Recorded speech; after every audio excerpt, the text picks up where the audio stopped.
Howdy, all of you delicious people. I'm here today to review No Exit, currently on Hulu. No Exit. This is to be called a thriller film, and I question that. This movie is to be just kind of one of those films where you have a number of people that are kind of all stuck at this oasis cabin thing. Because, of course, we have a storm that is kind of brewing, pushing everybody to this one kind of community place where they're kind of to set out for the night. Of course, these people are to have a very much inability to use their cell phones or have Wi-Fi or anything like that conveniently, of course, at this kind of community like place for eventually somebody to kind of hang their hat if they're kind of just stuck on the road at some point. So, and go to the bathroom. So, for this film, like, this film never really picks up. Like, to me, there's not a moment in this movie where like there's a escalation of anything. It kind of just has this kind of one flat kind of thing about it. um to me, like, the surprising things of this film, or a surprising thing of this film, wasn't exactly like a thing to have me go on and give this movie any brownie points.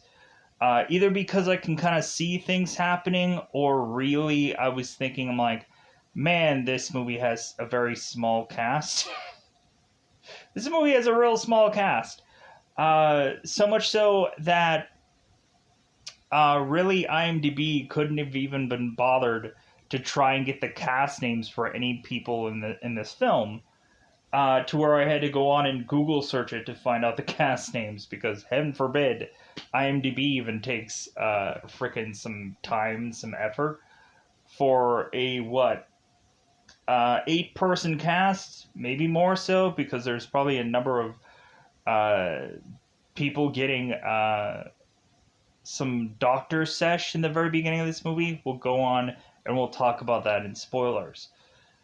So, if I'm being honest, like, this is a like, I would have to say that this is the lightest okay movie that I've ever watched. Like, this is like, it's an okay movie. It's an okay movie, but it kind of like sneezes its way into that direction.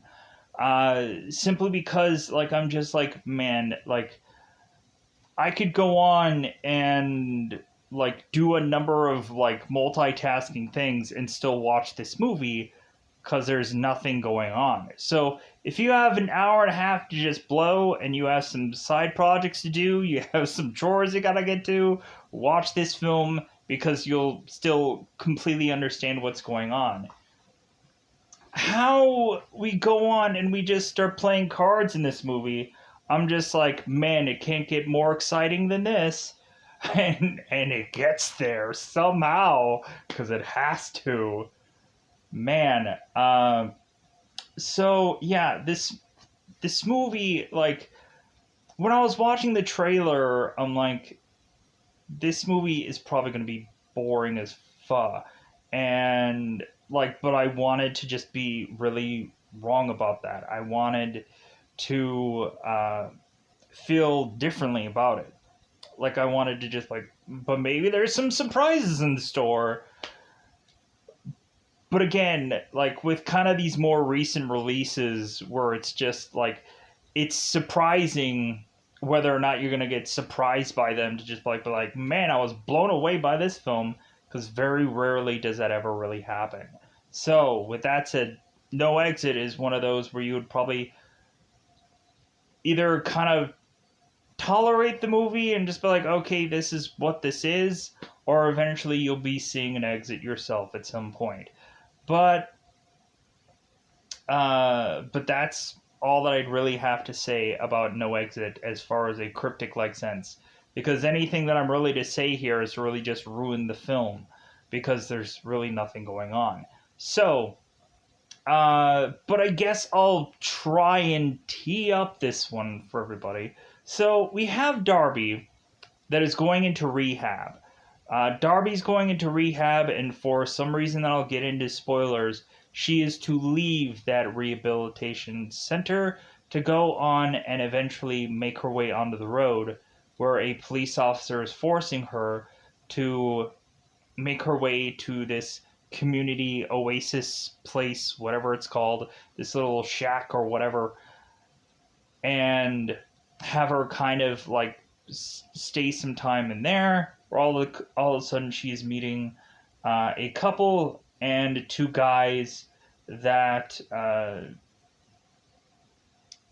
that will eventually lead Darby to kind of have some theories about these people once she is to go on and find a hand upon a van. And so, with that said, I think I'll really go on and leave it at that. That we have a character here that is to go on and realize, like, oh no, something's going down. I need to figure out how to be able to do the right thing.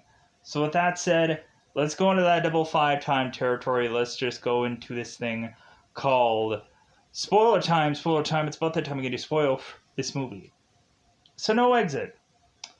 So, in the very beginning of this film, we of course have Darby that is listening to this girl in rehab go on and talk about this story about how she is to consistently go on and continue to ask for people or ask from people money. And so after she is to, of course, ask those people for money, she needs more money. I'm like, really? I wouldn't have thought of that.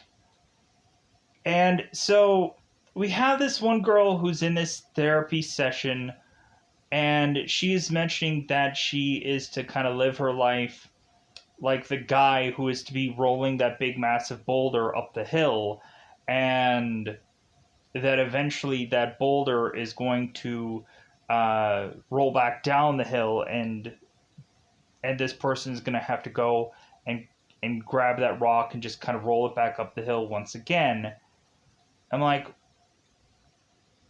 why did this guy go on and roll this rock up this hill? He could have just left it there. Well, was there an oasis for him up there that he could just go on and just hide away from? I don't know. So Darby is going on and like listening to this girl's story, and then it's Darby's turn, where she's like, man, that story you had about that whole guy rolling that rock up that hill, man, it was just really great. Didn't you say that same story 2 years ago? So we have Darby kind of questioning the system, questioning why they're even going on and doing therapy, why are they even here, so on and so forth. And so even the doctor is just like, well, I know some people can think that therapy's not working, but hey, like, we're still here. So all of a sudden, a orderly comes in, is telling Darby that there is a phone call for her, so Darby is to pick up this phone, and so come to find out, Darby is to find out through a relative of hers that her mother is sick and in the hospital. And so Darby is to put this phone number upon her hand, and so Darby's trying to make this phone call, but the orderly is to hang up and be like, no, you can't make phone calls. Someone can call you, but you can't call them. Sorry, it's the rules. So we have Darby that's going on and saying like, hey, my mother is sick. And the orderly's just like, well, yeah, like, you used that excuse before. before there was something else about a family member of yours once before. So have a new song and dance. So Darby talks to her doctor, and her doctor is like, well, you need to go and talk to your doctor, Darby. So Darby calls her doctor, and the doctor leaves a message, and I'm like, oh my god, this movie, it's just thrilling. And so I was waiting for Darby to just punch this guy and take the phone call, like, yeah, I'm gonna call whatever I want, ma. I was expecting her to get like freaking like handcuffed to a bed and like sedative, and then she'd like wake up in the middle of the night and then go off and do whatever she wants, like as if she was like Sarah Connor or something from Terminator 2. But no. So Darby just goes on and is to just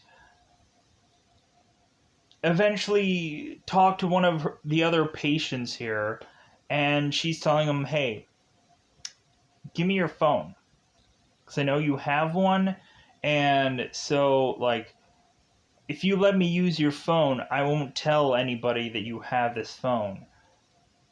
And if you don't let me use it, then I'm going to tell everybody you have this phone.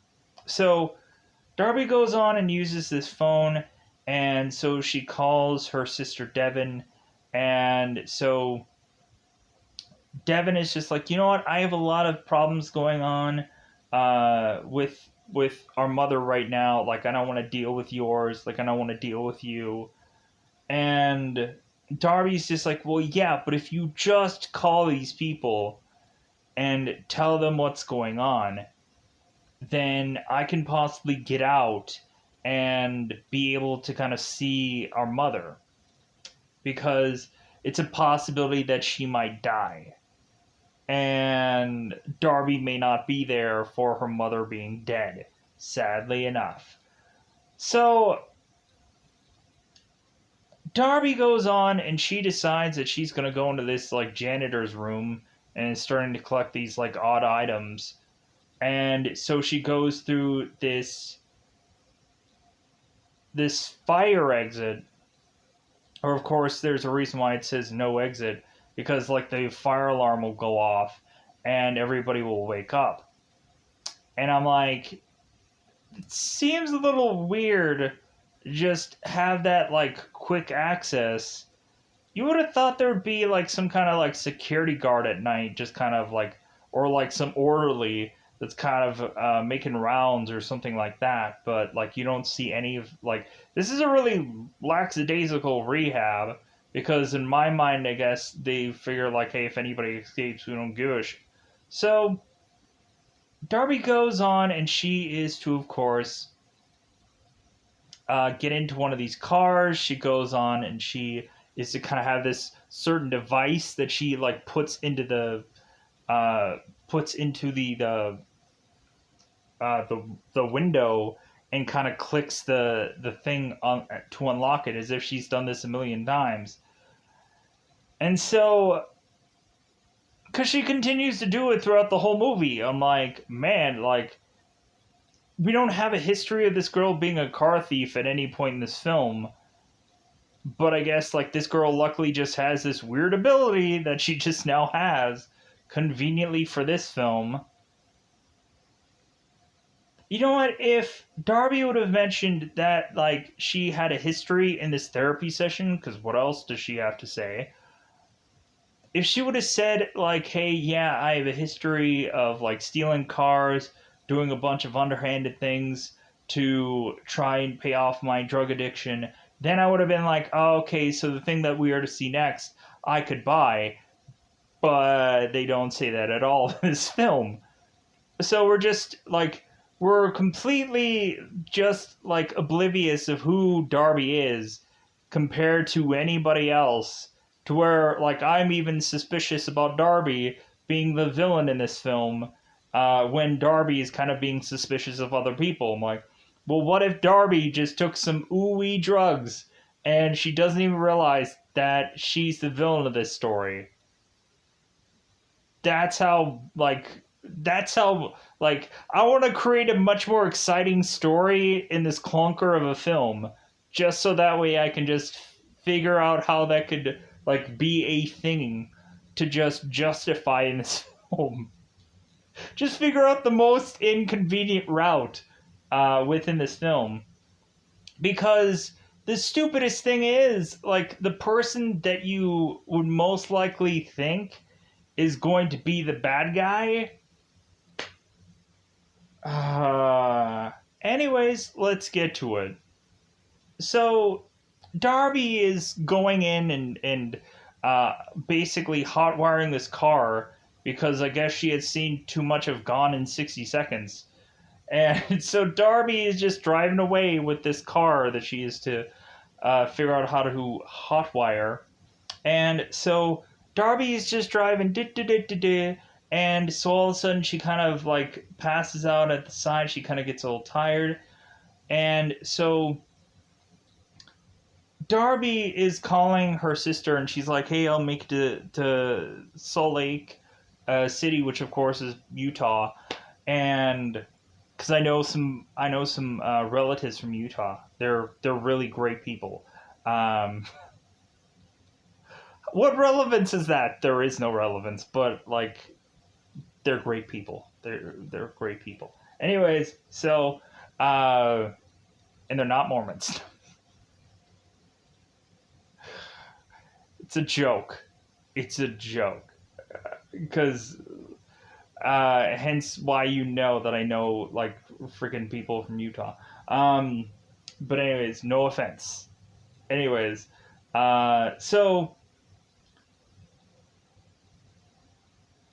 Darby is to make her way to having her door being or window being rolled down, as we of course have this cop who is like, "Hey, did you fall asleep here? Like, are you okay?" And Darby's just like, "Well, yeah, I'm fine.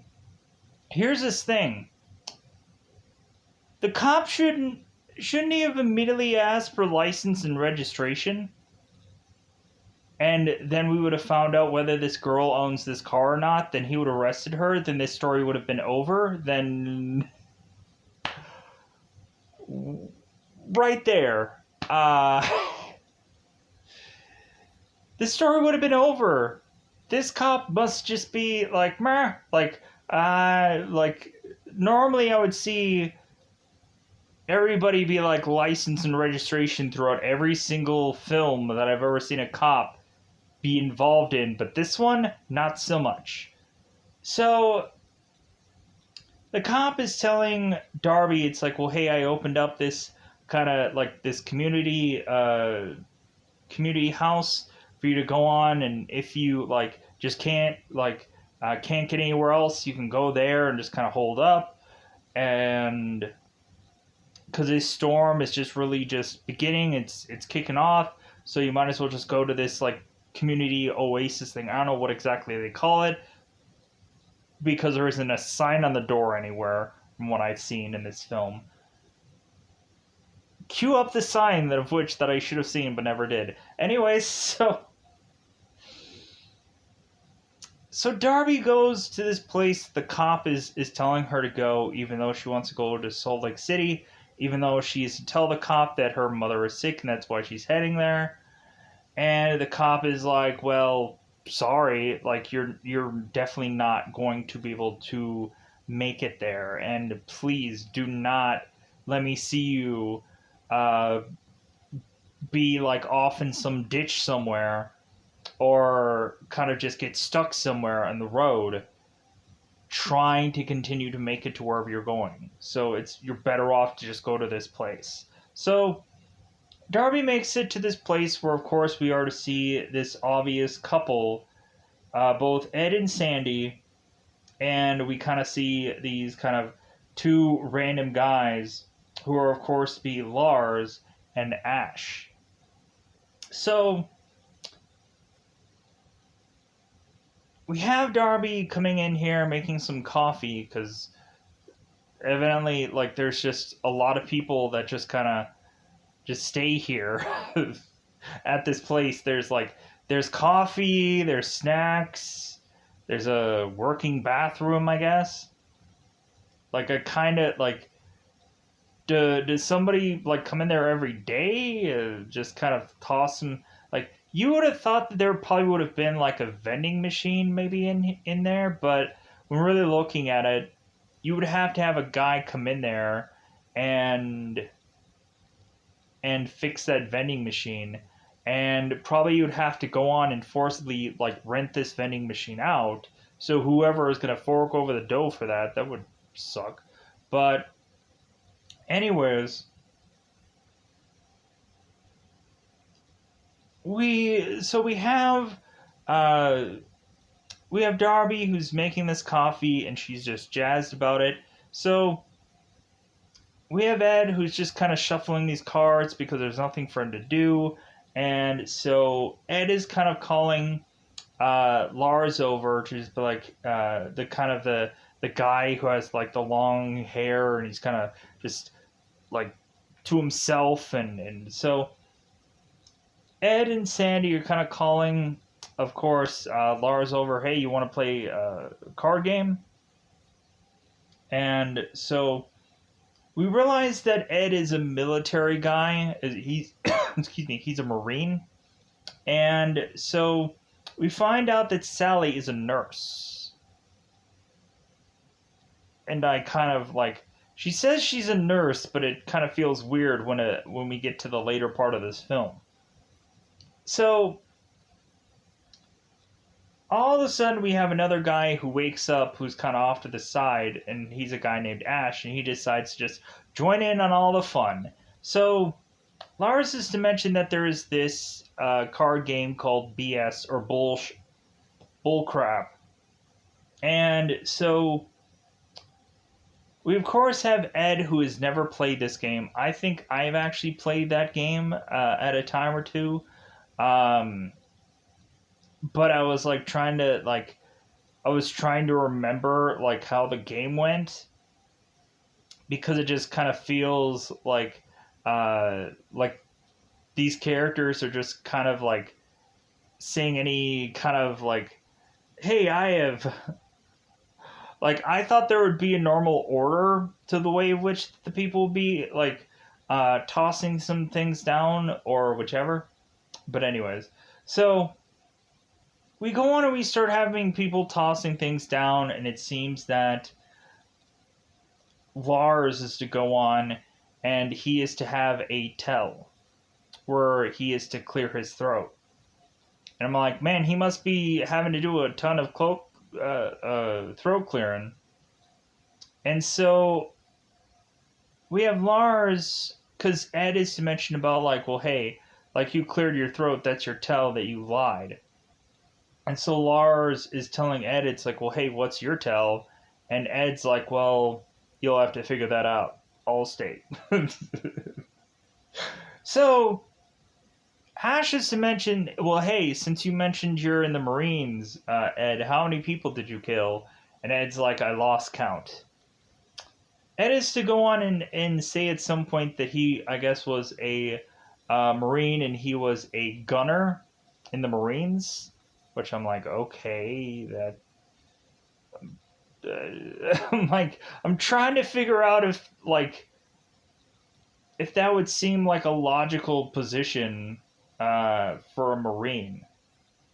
I'm not quite sure. But anyways, so we have Ed that eventually goes on, and he is to go and try to seek out some bars for his phone so he can kind of get reception. And so he's like, yeah, like, I like went by this tree and maybe got one bar, and that was like for 10 minutes. So Darby goes out there and she tries to see if there's bars on her phone, to all of a sudden see that there is a hand on this window. And so Darby investigates that to realize there's a little child in the back of the van. And so Darby, of course, is like, oh my god, there's a little kid in the back of this van. I should probably do something. So we go on and we have Darby, who, like, she probably could have gone on and asked, like, hey, like, who owns the van out there? I thought I saw like something like leaking from the back, like some maybe some antifreeze. Who owns the van out there? I'm just a little worried that it's leaking something. Could have said that, but no.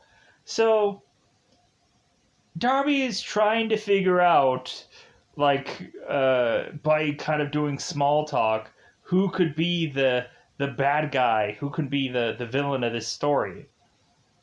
And so we have Ed talking to Lars, and like Lars gets a little upset after like talking to Ed. And so Lars just kind of gets ticked and he leaves. And I'm like, I'm hoping that the stereotypical person who seems like a bad guy isn't the bad guy. And then all of a sudden we turn around and this guy is to be the bad guy. And I'm like, fuck. I really wanted it to be like somebody you were least expecting instead of the person you were to exactly expect, which was to be Lars. And so Darby had gone on to go to the bathroom, and so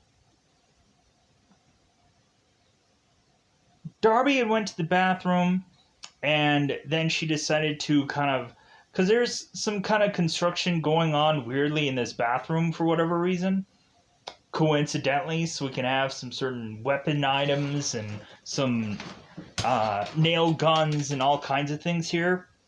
So Darby is to rip open this wood piece to get outside and go to this van once Lars is to kind of talk to, of course, the little girl Jay for a little bit and tell her, hey, I'm gonna go and get you some snacks. So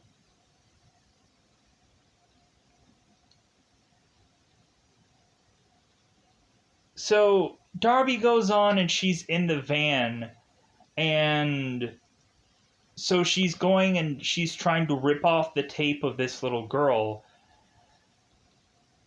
And then Lars is coming back, so Darby has to kind of toss a blanket over herself, and I know I'm not doing this exactly perfectly, but in a very roundabout way, like the events are to be the events that they are. So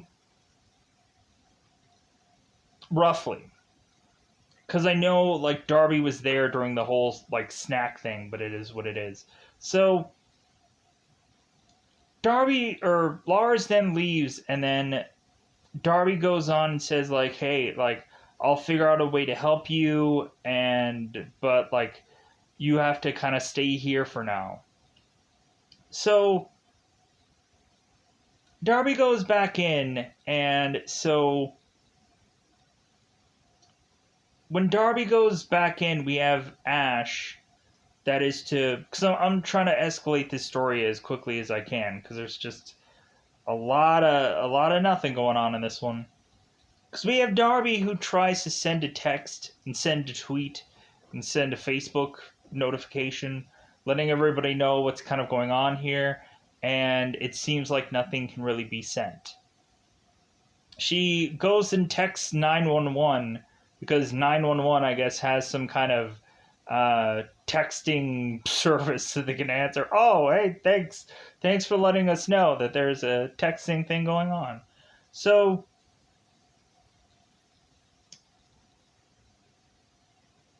Darby, of course, is to bump into Ash while Lars is either taking a dump or something.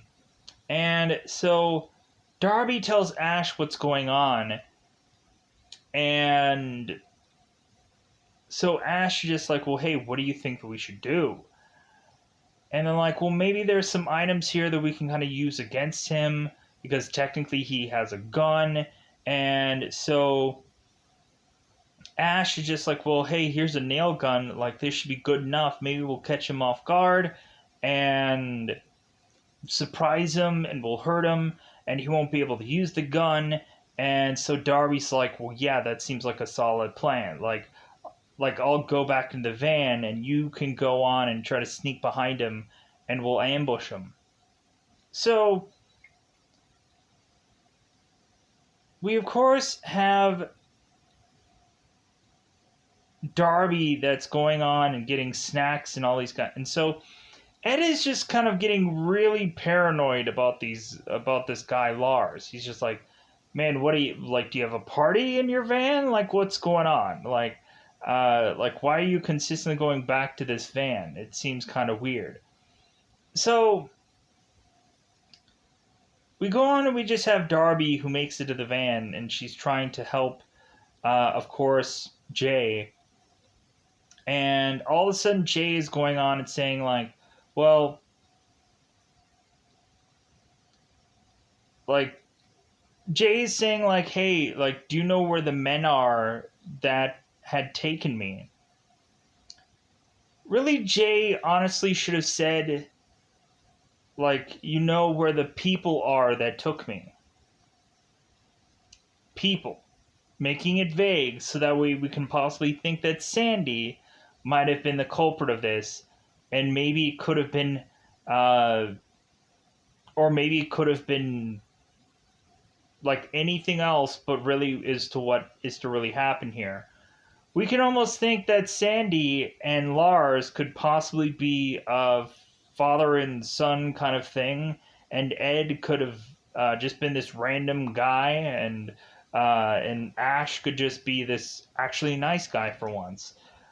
But so all of a sudden we find out that Ash is to go out with Lars, and Ash is to explain to Lars what his plan was with Darby. That they were going to nail gun him, and they were going to ambush him, and yada yada yada. I'm like, that whole thing, the way they kind of present this, I immediately knew that's where they were going with this story. I'm like, you have both Ash and both Lars that hadn't really talked to one another within this film.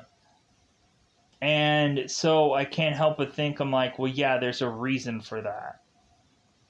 To where it's like, oh, okay, so now we're going to have it where all of a sudden, like, yeah, it really is to be that these people are working together. And I immediately just I knew that shift was coming. And so we now go on and we have Ash and Lars, and we have Darby that kind of realizes that she's basically up creek. And so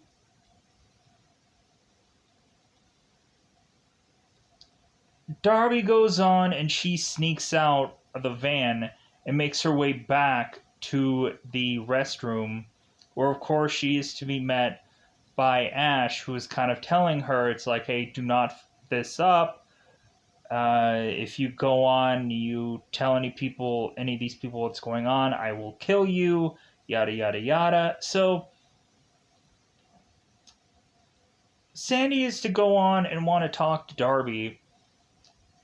And so Sandy's kind of asking Darby, it's like, hey, is everything okay? And so Darby asks Sandy about the condition that her mother's in and if she'll possibly be okay. And Sandy's like, well, if she's in a hospital, she'll be okay. That means nothing.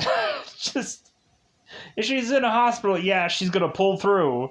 Because anybody who goes to the hospital, they just save every single person all the time. It doesn't always happen that way, sadly enough. I wish that would be true, because that would be great. And freaking doctors and nurses work really hard. but not everybody can be saved. It's just like the perfect timing of everything. So we go into this story, and so Ash, Lars, and Darby are just kind of pretending like everything's okay, as we kind of having Ash kind of now kissing onto Darby as Darby had kissed on him before, when Lars had showed up into the bathroom and they're kind of smooching on one another. Now Ash is kind of smooching on Darby, and and we so we have these guys kind of going back to normal, having everybody sitting back on this table. And so all of a sudden, Jay is to finally make it out of this car, and she is to start walking up to this kind of oasis place. And supposedly, what it seemed like at first is that Lars was related to Jay. And that it seemed like this was like some family thing at first, but then we eventually find out that this is actually different. So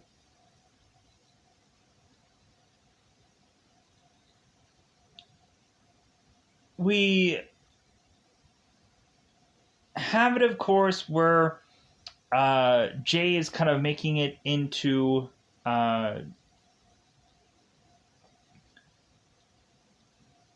Jay's making her way to this place, so we have both Ash and we have both Lars.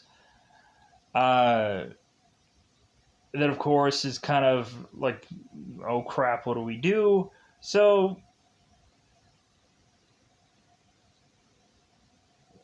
eventually what ends up happening is we eventually have it where Jay is to make it in with Ed and Sandy, and Darby's going out into the forest, and Ash and Lars are going on and scrambling to go on and find Darby, because Darby is kind of looking for a number of items she can kind of fling into the woods. And so since they're going on and trying to track down where that sound went, Darby makes it back to this kind of oasis shack place. And so Darby is kind of telling both Ed and Sandy what exactly is going on. And so now we have it where we have these guys kind of bargaining for things, because Ash and Lars are realizing that the jig is up, and so we have Ash and Lars telling Ed and Sandy that this girl needs medication. And Sandy's to realize that Jay needs medication because, of course, she has a bracelet that says so. So Darby is to tell Ed that they can bargain for the medication for their keys. Because, of course, Ash had misplaced his keys, and Darby is to have his keys. So Ed is to call out them for the trade, and so Ash and Lars, instead of bringing up the medication, they go on and bring a thing of gasoline instead. So they start shoving down all the gasoline and start spraying the place. And Ed is to say, of course, that he has a gun, and so all of a sudden when Jay is to come to, she is to mention Mrs. Lowry, and we're like, what? So come to find out, Sandy, the woman, was to, of course, be a babysitter for Jay. And so what happened was both Ash and Lars were to kidnap this girl while Sandy was supposedly at home, but she had her headphones on, which was actually a lie. And so this detective is going on and asking Sandy questions, and we end up finding out that Sandy was to orchestrate this whole thing to try and get ransom from this rich family so Jay can go on and get sent back to her family. Sandy gets the money. Everybody wins. But Ash and Lars are mentioning that they're going to go on and try to just human traffic this girl and let bygones be bygones, because they don't give a about like trying to hold this girl up for ransom, because they'll probably never see a lick of that money. So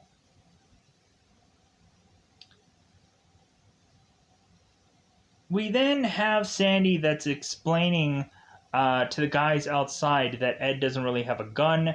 Come on in.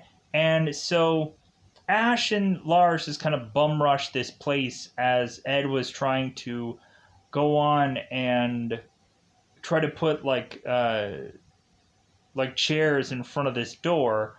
But they go on and they bum rush into this place, and so they're like, oh, okay, well, like, we got not only the nail gun, but we also have an actual gun, so, like, and these people have nothing.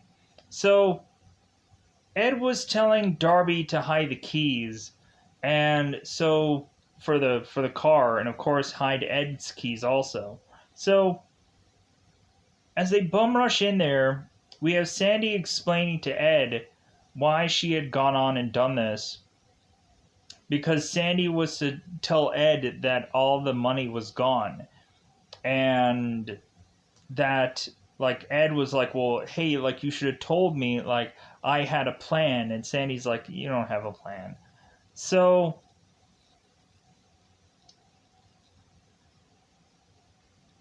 what ends up happening here, as I'm kind of like rushing through this,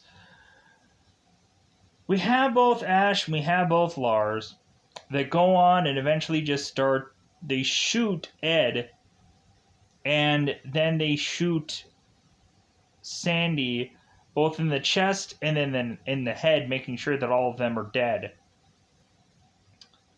So Ash is now taking a nail gun to Darby to force her to be in one place as they're trying to figure out where the heck the keys are.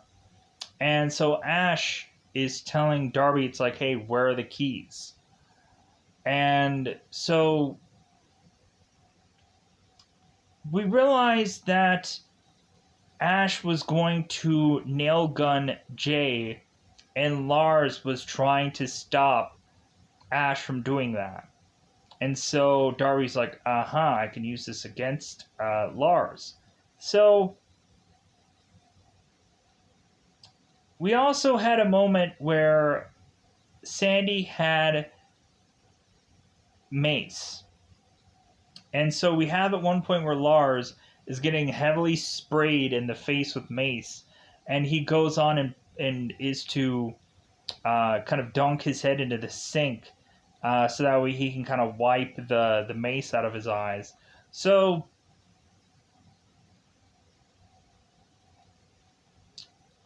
Lars is noticing that Darby is telling Jay to go on and turn the lights out, and like Darby also needs help getting this hammer so she can kind of pull this nail out of her wrist that is now kind of punctured in there. So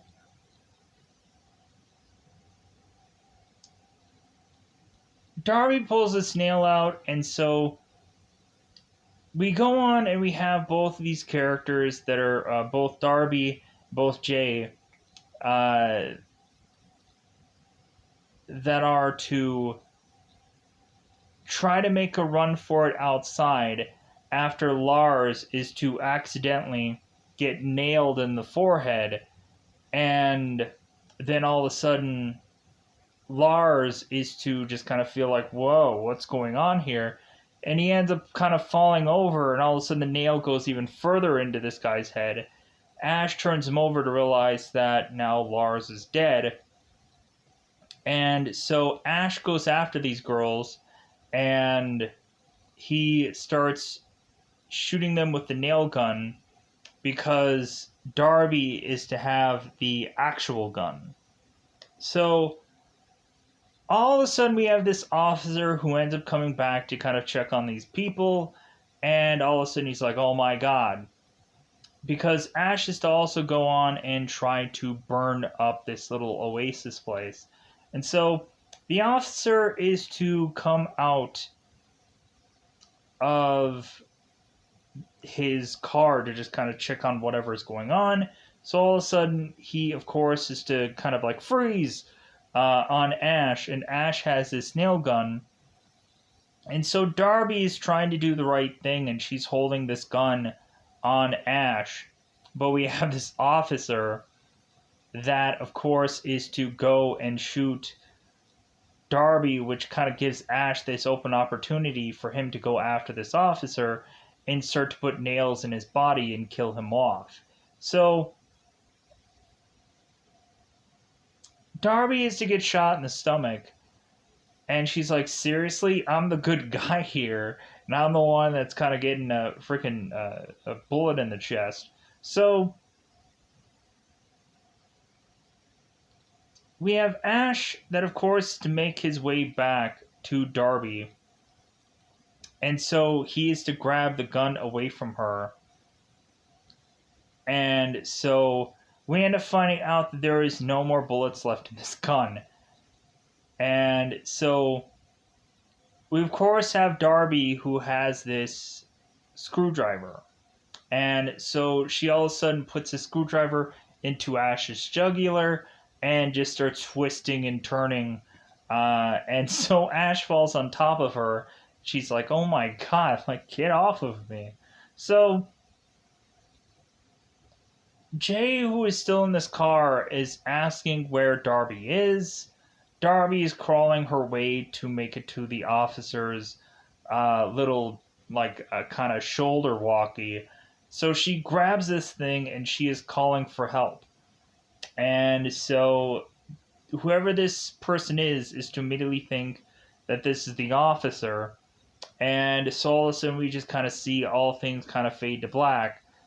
As we go on and we find out that Darby is back in rehab and she's like 48 days later, I guess. So